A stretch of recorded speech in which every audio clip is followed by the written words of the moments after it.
Hello বন্ধুরা, good morning. আর চলে এসেছি একটা নতুন ভিডিও নিয়ে। আশা করি তোমরা সবাই ভালো আছো আর আমরাও ভালো রয়েছি। তো শরীর অনেকটা বেটার আছে এই মুহূর্তে। তো ভিডিওটা করতে করতে একটুখানি কেটে দিলাম, কারণ বোন ফোন করেছিল, ওর সঙ্গে কথা বলছিলাম। তো ওর শ্বশুরমশাইয়ের শরীর খুব একটা ভালো নেই, খুবই সিরিয়াস কন্ডিশন। তো ওটাই একটু কথা বলছিলাম।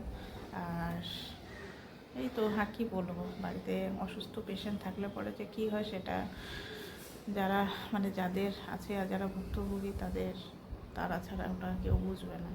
তো ওটাই গল্প করতে করতে ভিডিওটা কেটে দিলাম। তো যাকে এখন একটু সকালবেলায় যে ব্রেকফাস্ট করছি, ব্রেকফাস্টে কী আছে, মিষ্টি খেতে ইচ্ছা করছিল। বর্ত এনেছে, গতকাল বলেছিলাম। তো ওই ছেলের জন্য একটা রুটি বানিয়েছি, সঙ্গে আমার জন্য দুটো বানিয়ে নিয়েছি। তো কী দিয়ে খাবো ভাবছি, মিষ্টি দিয়েই খাই, তো সেটা দিয়েই খাচ্ছি। আর বাইরের ওয়েদার না এত খারাপ হয়ে আছে কি বলবো। তো ভাবলাম হচ্ছে রেগুলেটেড মার্কেটে যাব মাছের জন্য। শিং মাছ খেতে ইচ্ছা করছে, আজকে শিং মাছ খাওয়া হবে। কারণ আমি কয়েকদিন ধরে একদম খাওয়া দাওয়া করতেই পারছি না। ওই মাংস নিয়ে এসেছিলাম সেদিনকে, হঠাৎ করে ইচ্ছা হলো মাংস খাবো, বাট আনা হয়েছে, বাট আর খাওয়া হয়নি, কারণ খাওয়ার মতো আমার কন্ডিশনই না, খেতেই পারছি না। তো ওটাই যে শিং মাছ দিয়ে, পেঁপে দিয়ে শিং মাছের পাতলা ঝোল খেতে ইচ্ছা করছে। তো সেটাই ভাবছি আজকে খাবো। আর দেখি, বরকে বললাম, ও তো ছুটিতে আছে, ওকে বললাম যে চল একটুখানি দেখে আসি, বাজার ঘাটে কিছু যদি পাওয়া যায় তাহলে নিয়েও আসবো। তো যাকে চলো দেখতে থাকো, সারাদিন কী করছি না করছি সমস্তটা তোমাদের সঙ্গে শেয়ার করবো। তো চলো, এখন বরের সাথে যাব হচ্ছে শান্তিনগর বউবাজারে মাছ বাজার করার জন্য। দুজনে মিলে যাই। চলো, তো আমরা চলে এসেছি শান্তিনগর বউবাজারে। আর আজকে ফার্স্ট টাইম আসলাম। আমার বর তো চিনেই না, ও তো আজকে আরও, আমি তো জিজ্ঞেস করে করে তাও ঢুকলাম। তো এখন যাচ্ছি হচ্ছে মাছ বাজারের ওই সাইডটাতে। চলো দেখি মাছ বাজারে মাছ কী আছে। আর এই সাইডটা পুরোটাই হচ্ছে সবজি বাজার, শাক সবজি আছে প্রচুর রকমের, ফল মূল যা যাবতীয় সবই আছে। তার সঙ্গে এই যে কাদাও আছে, প্রচুর পরিমাণে কাদা। এখানে চালটা বিক্রি হচ্ছে, চালটা, লেবু, গন্ধরাজ লেবু, কর্মী শাক, গন্ধরাজ লেবুগুলা খুব সুন্দর সেন্ট। আগে মাছটা নেই না, চল আগে মাছ নেই। এগুলো কিন্তু বাড়ির লেবু, কিন্তু বুঝছিস, যেটা বাড়িতে ইসে করা বাড়ির। চলো আগাই মাছ বাজারের দিকে যাই।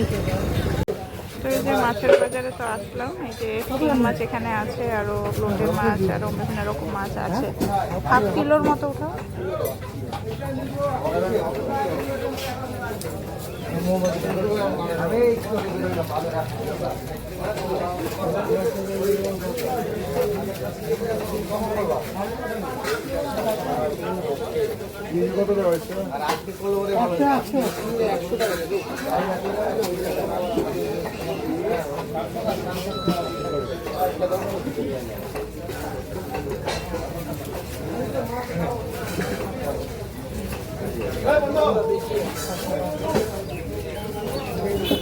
আর এদিকে এই যে রুই কাতল এগুলো মাছে ভর্তি, আর অন্য কোনো মাছ নাই।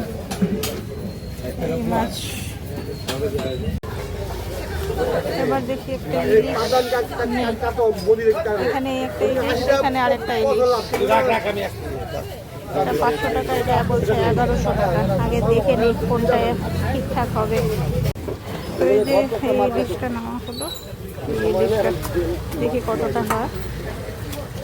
আর এদিকে আছে যে খোকা ইলিশ, ছোট ছোট, তো এগুলো নেব না আজকে, এটাই নেই। তো এই যে এখানে খোলা হচ্ছে, আর এই যে এটা শাপলা পাতা।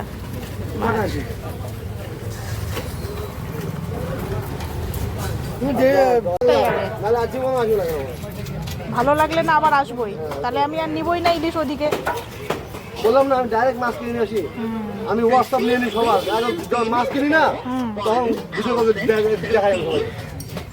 के विकास का नया संकल्प फिर से भारत श्री राम जी 1 जुलाई 2026 से पूरे देश में अब मिलेगा 125 दिन का रोजगार और विकास पहुंचेगा हर गाँव हर घर हर परिवार तक। चुनौती, रोमांच भी, विकास भी।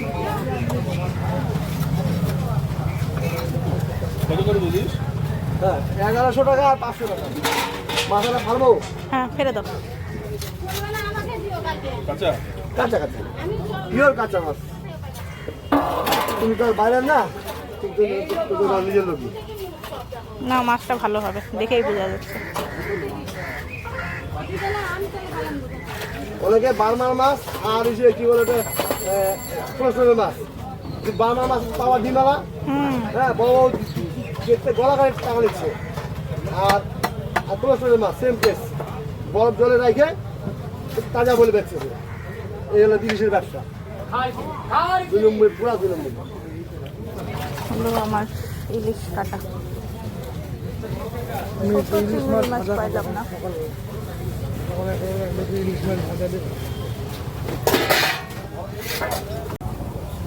তো এখানে আবার আছে কুচো চিংড়ি। আমাকে কুচো চিংড়ি 100 টাকা দিয়ে দিও।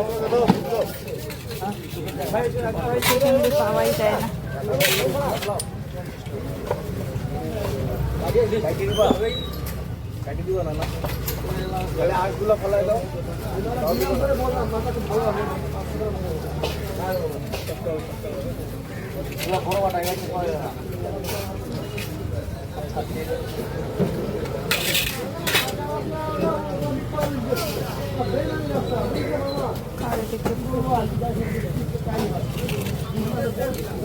তো হলো মাছটা সব নেওয়া কমপ্লিট। 3 রকমের মাছ নিলাম। এখন পেঁপে নেব, পেঁপে নিয়ে সোজা বাড়ি। মাছ যেগুলোর জন্য আসলাম সার্থক হলো। এখানে মাছের দাম অনেক কম, অনেকটাই কম মাছের দাম।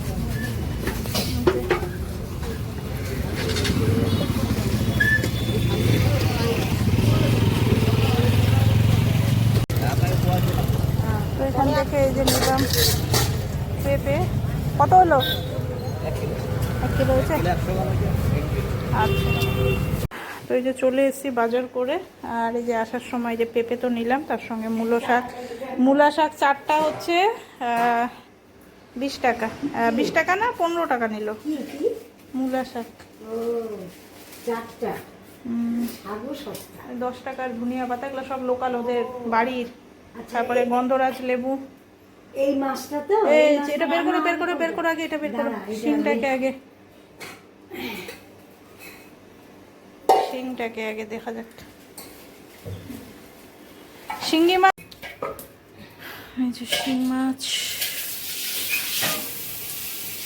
দেখি উঠাও। এটা কোলাঘাটের ইলিশ আর হচ্ছে একদম কাঁচা ইলিশ। এটা স্টোরেজের ইলিশ না, আর ডিমও নেই, কিছু নেই।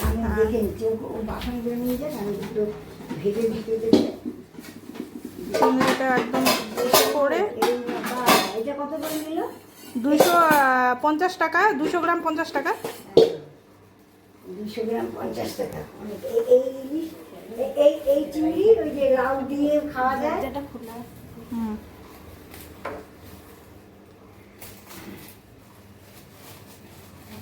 এইটাই বাটাও ভালো লাগে।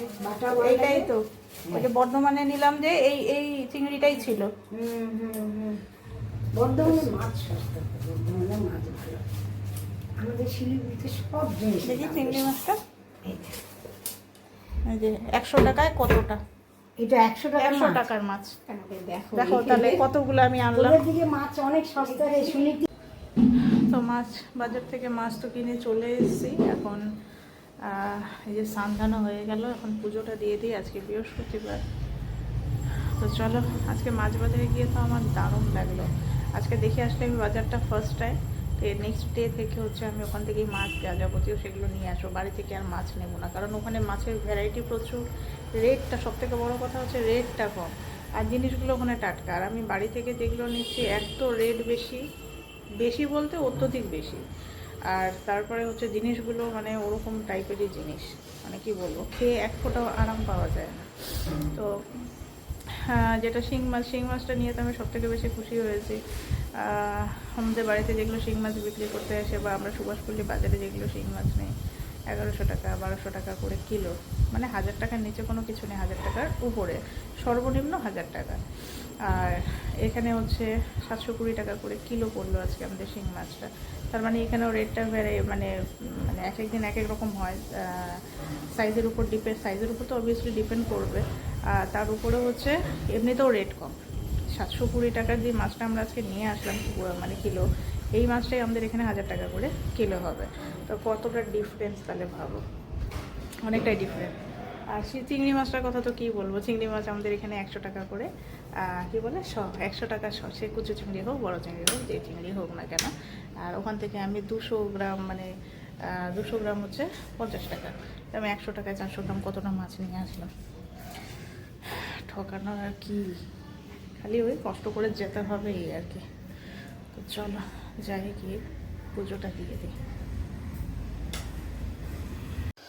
তো পুজো পার্বণ হলো, এখন সকালের খাওয়া দাওয়া। এখানে এই যে ডাল আছে, এদিকে লাউ, এটা খাবো না আমি, আলু করলা ভাজা এটা খাবো, এটা হচ্ছে লাউয়ের চচার ভাজা, এটা ভালো লাগে, এটা খাবো। আর এদিকে এই যে ইলিশ মাছটা ভেজে রাখা হয়েছে। আর এই যে আমি একটুখানি খেয়েওছি, এত সুন্দর টেস্ট মাছটা না, দারুণ টেস্ট, মন একদম ভরে গেল আজকে নিজের হাতে ইলিশ এনে। আর এই যে কালকে রাত্রেবেলা আবার হঠাৎ করে আমাদের চিকেন হয়েছিল, নিয়ে এসেছিলো বর আর ওর বন্ধু মিলে দুজনে। তো একটুখানি আছে, তো আমি একটুখানি টেস্ট করি। আর বড় একটা লেগ পিস রেখে দিয়েছে, বললাম যে তোরা খাস নি কালকে, আসলে আমার খাবার তো রুচি নেই, আমার জন্য রেখে দিয়েছে। তো দেখবে চলো টেস্ট করি। আর এখন বাজে পাক্কা 11:30। আর দুপুরবেলা আজকে রান্না হবে ইলিশ মাছ, যেটা আনা হয়েছে, ইলিশ মাছের সর্ষে ভাপা হবে। আর তার সঙ্গে ছেলের জন্য হবে হচ্ছে শিং মাছ, ওর জন্য অল্প করে। আর যেটা শিং মাছ আমরা এনেছি 1/2 কিলো এনেছি, ওটা কালকে হবে রান্না পেঁপে দিয়ে। তো আজকে বললাম যে ইলিশ মাছ বেসিক্যালি আজকে আমার কোনো প্ল্যানিং ছিল না, ওখানে গিয়ে হঠাৎ করে নিয়ে নিলাম। তো একদিকে ভালো হয়েছে, মাছটা খুব ভালো, তো ওই জন্য বললাম যে টাটকাই আজকে খাবো মাছটা, ইলিশটা। আর শিঙি মাছটা থেকে যাক, ওটা আগামীকাল। আর ছেলেকে যেহেতু ইলিশ মাছ দেবো না, তো যার জন্য ওর জন্য 2 পিস শিং মাছ করা হচ্ছে পেঁপে দিয়ে চল। তো চলো খাই, খিদে পেয়ে গেছে প্রচণ্ড। তো এই যে আমাদের ইলিশ মাছের আজকে সর্ষে ভাপা হচ্ছে। তো কাঁচা লঙ্কা আমাদের শেষ হয়ে গেছে, তো যার জন্য মোনা শুকনো লঙ্কা দিয়ে দিয়েছে, কী করা যাবে, কাঁচা লঙ্কা নেই। আর যা ছিল কাঁচা লঙ্কাগুলো এক ফোঁটাও ঝাল নেই, তো এটা ঝালের জন্য দেওয়া হলো ফিনিশিংয়ে। আর এই যে আমার বেটুলির জন্য শিঙি মাছ রান্না হয়েছে পেঁপে দিয়ে, তো ওকে এখন খাওয়াতে বসে। ওই ওই কি